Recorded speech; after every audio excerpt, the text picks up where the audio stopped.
O Kuma fez uma promessa e se torna pai de uma menininha. E o rei babaca disse que vai queimar todo mundo. O episódio começa com o vice-almirante mandando todos os marinheiros se afastarem do centro da cidade, já que um dos velhotes anciãos estava por lá, e ninguém deve olhar nos seus olhos abaixo do posto de Comodoro. E todos os figurantes ficam assustados porque nunca tinham visto um ancião de carne e osso. Enfim, raios e trovões caíam sobre o centro da cidade. Mudando justamente para lá, a Bonnie estava com uma espada fincada na barba do velhote, enquanto o velho Punk e os outros estavam estupefatos com a situação. Logo, os marinheiros de patente mais alta que podiam estar por ali começam a preparar suas armas para a batalha, mas o velho ancião só dá uma piscada e manda a Bonnie pelos ares, e manda todo mundo calar a boca, que se ele quisesse ele não teria sido apunhalado. O Sanji fica puto, mas com uma piscada ele cai no chão também, e a ferida causada pela Bonnie em um instante se cura.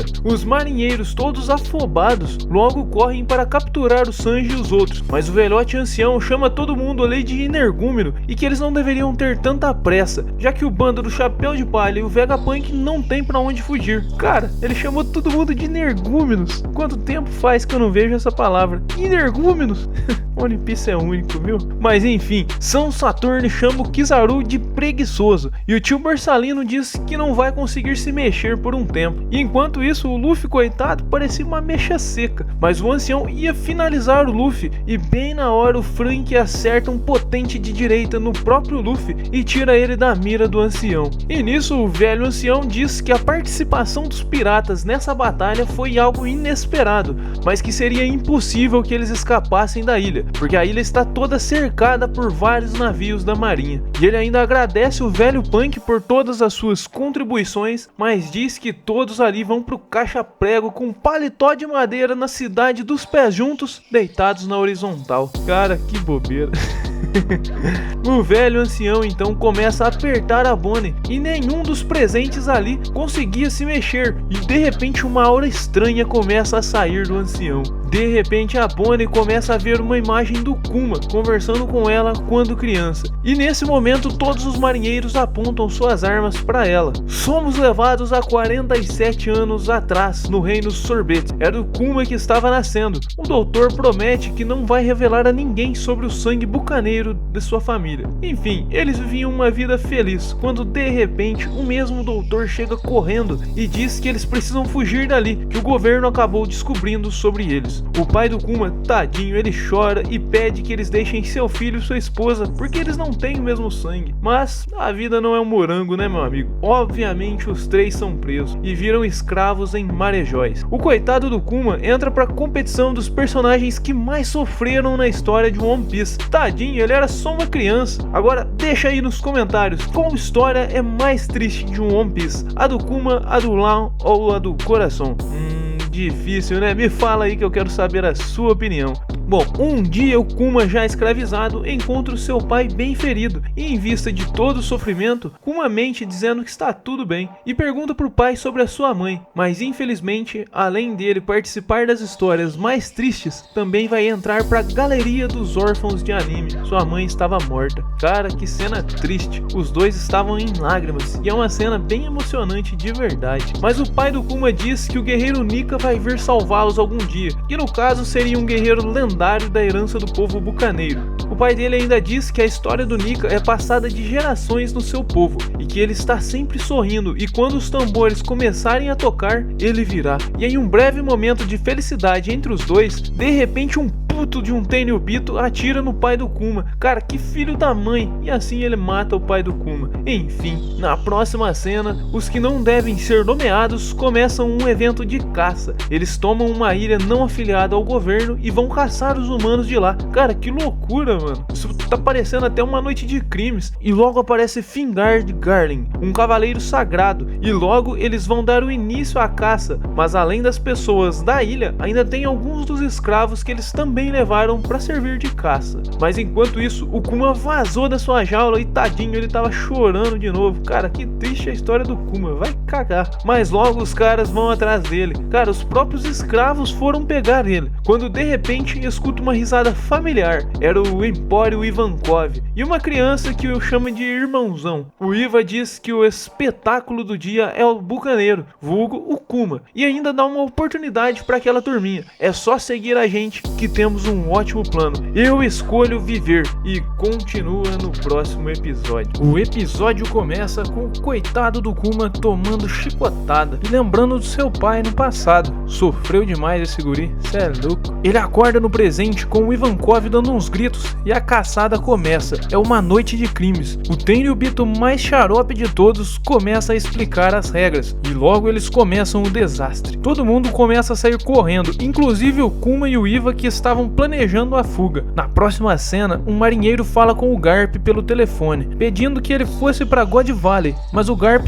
todo jovial, diz que não vai. Mas quando o marinheiro menciona o nome de Gold Roger, o Garp já fica todo emocionado. Enquanto isso, todos os grandes piratas estavam saindo da ilha Colmeia para ir a God Valley. Cara, vai ser um encontrão nessa ilha, hein? Em God Valley, a caçada continua. O Iva diz que a ilha está toda cercada por navios da marinha e que essa caçada vai ser apagada da história. Um figurante diz que se sobreviverem por 3 semanas vão ficar livres, mas o Iva diz que é tudo historinha, que eles dão esperança às pessoas porque assim a caçada tem mais graça. O Sr. Garlin já estava na frente. Esse sujeitinho me lembra muito um pirata ruivo, por que será, hein? Enquanto isso, o Iva e a Guine estavam pondo o plano de fuga em ação. A Guine estava manipulando informações. Ela disse que os prêmios da competição eram a chave do plano, uma fruta que te transforma em dragão mitológico azul e a fruta da pata, mas eles não conseguiriam chegar nem perto das frutas com toda a segurança. Daí vem a segunda parte do plano. 2 semanas atrás, a Guine vazou as informações sobre a ilha e sobre as frutas para todos os piratas, e com isso logo a ilha iria ficar uma loucura, e aproveitando de toda a loucura, eles deveriam pegar as frutas e comer para usar elas e fugir da ilha. O Kuma ia fazer um show de talentos para distrair os cabeçudos, e enquanto isso os outros iriam tentar pegar as frutas, e todo mundo fica com os olhinhos brilhando pelo plano. E nisso os piratas rockers chegando, derrubando os navios da marinha e fazendo um caos. Cara, e que tripulação de respeito essa, hein? Primeiro Barba Branca com a astúcia no ombro, depois a Gloriosa, que é aquela velhota da Ilha das Mulheres, e em seguida também vem o Chique Leão Dourado e a Big Mom falando que ia pegar as 2 frutas pra ela. Na sequência o Kaido e o Capitão John. Cara, que bando de piratas era esse? E com isso os cabeça de astronauta já fica tudo em choque, gritando com os marinheiros que se acontecesse alguma coisa eles estão ferrados. E de repente aparece ninguém mais, ninguém menos que o Roger e o seu bando para completar o evento. E os Cavaleiros Sagrados começam a organizar os soldados para proteger os cabeças de astronauta. Era pirata lendário para tudo que é lado, cê é louco. Os marinheiros começam a ficar em choque quando de repente chega também o vice-almirante Garp perguntando do Roger. Cara, que fixação que é essa? Cê é doido, hein? Enquanto tudo isso acontece, a molecada tava saqueando todas as caixinhas de prêmio e eles até acham as frutas, mas em seguida a Big Mom aparece dando uma paulada no Iva, e quando ela ia pegar o Kuma também, o Iva segura a perna dela e mandou o Kuma fugir dali correndo. O Kuma desesperado engole a Akuma no Mi de uma vez, e nisso o velhote ancião São Saturno já dá uma bifa no coitado e manda ele no chão. God Valley estava um caos, mas esse incidente desapareceria da história da humanidade. Bom, o governo gosta de apagar as coisas da história nesse desenho, né? O Iva, o Kuma e a Guine aparecem depois no Reino Sorvete, na antiga casa do Kuma. Ao todo, eles conseguiram salvar 500 vidas desse incidente. O Iva diz que as mãos do Kuma libertaram pessoas. Enfim, o Iva se despede e diz que vai para o mar, e a Guine diz que vai ficar até decidir o que fazer. A Guine diz que precisa cuidar do Kuma, já que ela é mais velha, mas no primeiro serviço ela já se quebra no chão. Então o Kuma chegou e fez todo o trabalho pesado. A ideia era cortar lenha e vender. Chega de comer lixo ou roubar para comer. De repente uns meninos começam a tacar pedra no Kuma. Cara, ele não cansa de sofrer, tá doido? E logo a Guine dá uma surra nessa molecada, mas o Kuma é muito bonzinho. Cara, se esse aí não for pro céu, ninguém vai. Enfim, o Kuma curou os meninos e eles fizeram um clubinho do Kuma. Enfim, os dois estavam livres. E que momento triste. Os dois choram bastante e continua no próximo episódio. O episódio começa há 30 anos no reino Sorbet. O jovem Kuma virou um curandeiro da ilha e tava cuidando da véia arada tudo. Ô dor nas costas, eu queria um Kuma aqui pra cuidar da minha dor nas costas. Kuma tinha 17 anos e era querido por todo mundo. Já a Guine espantava todo mundo porque ela queria cuidar do Kuma, mas o povo gostava dela mesmo assim. E assim passavam os dias, mas o reino Sorbet tinha um rei tirano que estava aproveitando dos pobres e idosos, enquanto lambia os cabeça de astronauta dos Tenryubito. No fim do dia, o Kuma acaba ganhando umas marmitas de comida, e não tem comida melhor que a comida de vó, certo? Certo. Bom, já à noitezinha, o coitado do Kuma, que já não sofreu demais, tem que absorver toda a dor dos velhinhos pra si mesmo, porque do contrário a dor volta pra eles. O nosso ursão fica até de cama, e a Guine não quer que ele faça mais isso, mas o cara tem um coração do tamanho do mundo, esse vai direto pro céu. Enfim, eles vão comer as marmitas que ele ganhou. O tempo foi passando e a vida tava boa até demais, e quando o Kuma tinha 22 anos, do nada, a Guine teve uma ideia e disse que eles devem se casar, mas mesmo querendo, o Kuma acaba falando que não, ele ainda estava traumatizado com o que aconteceu com a sua mãe e quer proteger a Guine também. Daí ele muda de assunto e mostra o jornal pra ela, onde o Dragon e o Ivankov estão salvando as pessoas ao redor do mundo, e é isso que o nosso ursão quer fazer também. De repente uma turma chega com uns peixes pra eles e a Guine tá com uma bacia na cabeça dele. Realmente ela tava um pouco brava, mas tava tudo em paz. Mas um dia aconteceu um incidente. A mando do rei babaca, os soldados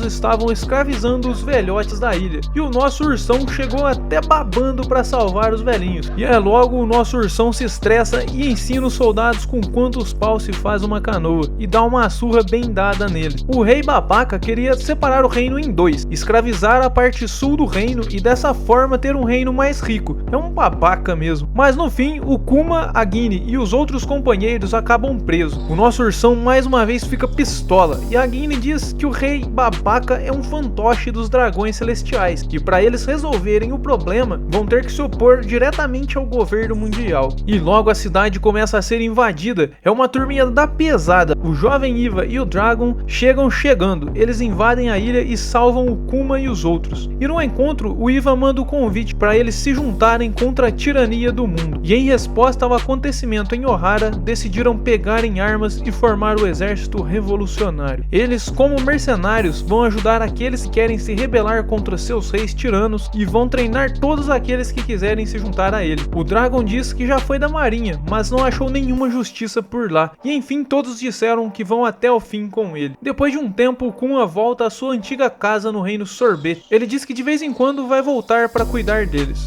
Em outro lugar, a Guine, que já era capitã, estava toda contente, porque ia encontrar com o grupo do Kuma de novo. Mas do nada alguém se aproxima e a notícia que surge é que a Guine foi capturada. E continua no próximo episódio. O episódio começa no QG do exército revolucionário. Eles estavam solicitando ajuda para os rebeldes que estavam sendo derrotados no Sult Blue, mas o Iva diz que eles não poderiam ir, porque estão transportando muitos feridos do reino de Goa. É aí que o nosso ursão entra em cena. Ele diz que vai lá resolver, mas o Iva diz que ele anda se arriscando muito. Os rebeldes já estavam no fim, mas logo o Kuma chega e ele tava pistola. Ele fica lembrando da Guine. Um dragão celestial sequestrou ela para ser sua esposa. O Kuma chega dando uma surra nos soldadinhos, mas eles eram muitos, mas a raiva que o Kuma estava sentindo era muito maior. Ele usa seu choque do urso e faz um estrago na cidade. O nosso ursão derrota todos os inimigos, e todos os guerreiros ficam contentes, porque enfim, depois de 3 anos de luta, estão livres. O Kuma, tadinho, fica parado em lágrimas, lembrando do dia em que a Guine foi levada. Ele liga pro Dragon e diz que está cansado e que vai pra casa, tadinho.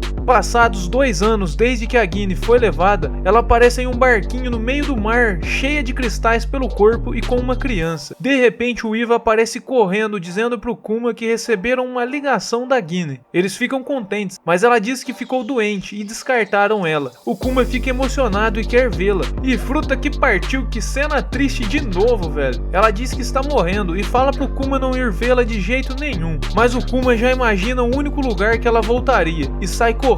As últimas palavras dela foram: Kumashi, vou te amar pra sempre. E morreu. O Kuma chega correndo na igreja, mas já era tarde demais. Com muita tristeza, ele a pega em seus braços. A doença cobre sua pele com cristais, e quando exposta à luz natural, a pele fica dura como pedra. O Kuma começa a lembrar do passado. E caramba, queria saber o que o Oda tem contra o Kuma. Vai inventar sofrimento assim pra lá, tá louco? Ele fica em prantos. De repente ele escuta o choro de uma criança. A Guine enfrentou o oceano para chegar até ali e proteger essa criança. O nosso ursão então promete que vai criar a criança e faz um enterro digno pra Guine. O tempo vai passando e o Kuma foi aprendendo a cuidar da criancinha enquanto as velhinhas só gritavam com ele. A menininha estava crescendo rápido, até aprendeu a falar papai e estava dando tudo certo. A Bonnie já estava bem grandinha. O Kuma até voltou a lutar e temos até um breve momento do Sabo no episódio. Depois de um tempo, o Kuma volta pra casa, mas a Bonnie estava com umas pedrinhas no rosto. E eu já disse que a vida não é um morango pro nosso Kuma. No outro dia, ele estava pregando todas as janelas de casa para não entrar nenhuma luz natural. Vários e vários médicos vão lá para avaliar, mas ninguém nunca nem tinha ouvido falar de tal doença. O Kuma então decide sair do exército revolucionário para cuidar da pequenininha. E ela era um demoninho de arteira, igual a Guine. E enquanto isso, o coitado do Kuma sofrendo como sempre. A Bonnie diz que se pudesse ir viajar, gostaria de ir para a Ilha do Céu, porque lá fica mais perto do sol e talvez dê para encontrar o Nika. Daí do nada o Kuma começa a fazer aquela dancinha do Nika. Paizão ele, viu? Eles se divertem bastante. No outro dia ele recebe a visita de outro médico, que diz que essa é uma doença incurável, que se chama escamas de safira, e que a Bonnie viveria no máximo mais 5 anos. Quando o Kuma vai entrar, já leva um sustão da Bonnie, e ela diz que ouviu tudo, e o Kuma já fica engasgado, e ele não consegue dizer a verdade. Ele diz pra ela que a doença vai ser curada quando ela fizer 10 anos de idade. Ela fica super contente que vai melhorar. E mais um ano se passou, e o Reino Sorvete estava em apuros de novo, e os velhinhos aparecem pedindo ajuda do Kuma novamente. Aquele rei babaca diz que ia queimar todas as pessoas vivas. O Kuma fica pistola e continua no próximo episódio.